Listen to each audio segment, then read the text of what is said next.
Il y a des jours où l'Amérique se regarde dans le miroir et n'aime pas ce qu'elle voit. Ce jour-là, c'était un enterrement militaire au cimetière national de Pine Hill. Sol humide, ciel gris, silence pesant. Tout était prêt pour honorer le colonel Malik Diarra, un homme droit, tombé lors d'un exercice.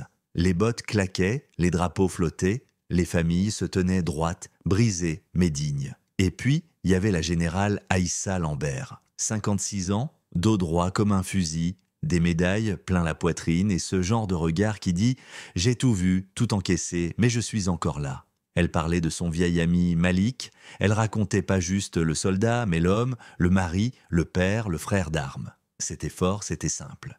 Et c'est là qu'un murmure est venu fendre le silence comme un mauvais pressentiment. Au fond, un homme, un policier en civil, blanc, gros bras, mâchoire serrée, fixait Aïssa avec une haine glaciale. Le sergent Tom Moreau, connu dans le comté de Stoneville, trop connu. Accusation d'abus, plainte pour profilage, caméra corporelle, éteinte par erreur, vous voyez le tableau. Il s'est avancé lentement. Personne ne comprenait ce qui se passait, pas encore. Et là, sans prévenir, il a sorti son arme. Oui, pendant un enterrement. Pendant qu'une générale noire rendait hommage à un officier tombé. Panique, cris. Des enfants se jettent au sol, des vétérans hurlent, d'autres sortent leurs armes. Mais pas Aïssa. Elle a juste fixé Moreau droit dans les yeux. Elle n'a pas bronché, pas un pas en arrière, même quand il a pointé le canon sur elle à bout portant. « You don't belong here », qu'il dit. « Tu n'as rien à faire là ». Et là, twist inattendu, le capitaine Lucien Ray, planqué au premier rang, bouge d'un cheveu. Moreau tourne la tête, c'était la faille. Ray bondit, attrape son poignet, la balle part dans le ciel. Mais il évite le pire. Bagarre violente, des officiers sautent sur lui, le clouent au sol. Moreau hurle comme un possédé « C'est notre pays !» et personne n'écoute plus. On le traîne menotté, la bave aux lèvres, pendant qu'Aïssa, elle, remonte au micro. Elle lisse sa manche, inspire doucement et dit « Continuez ». 3 salves, comme un cri d'honneur, et tout le monde comprend, ce n'est plus juste l'enterrement du colonel Diarra, c'est un tournant. La suite, explosive. Médias en boucle, enregistrements diffusés, colère nationale. Le dossier de Moreau s'ouvre comme une plaie purulente.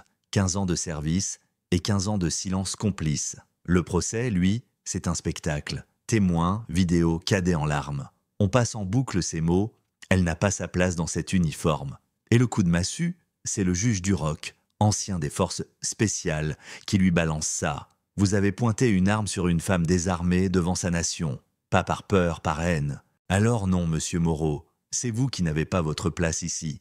Verdict, prison à perpétuité, sans appel, sans pitié. Et Aïssa, elle refuse les interviews, refuse les caméras. 2 semaines plus tard, elle parle à des jeunes recrues et dit « Le vrai pouvoir, c'est pas une arme ou un grade, c'est ce que tu fais quand t'as tout à perdre. » Silence dans la salle, puis des applaudissements, pas bruyants, puissants. Moreau, il est devenu un avertissement. Son nom rime avec honte.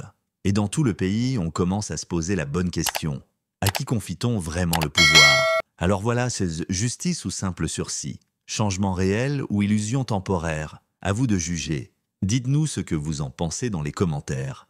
Est-ce que la justice a vraiment triomphé? Ou est-ce qu'on a juste mis un pansement sur une plaie ouverte?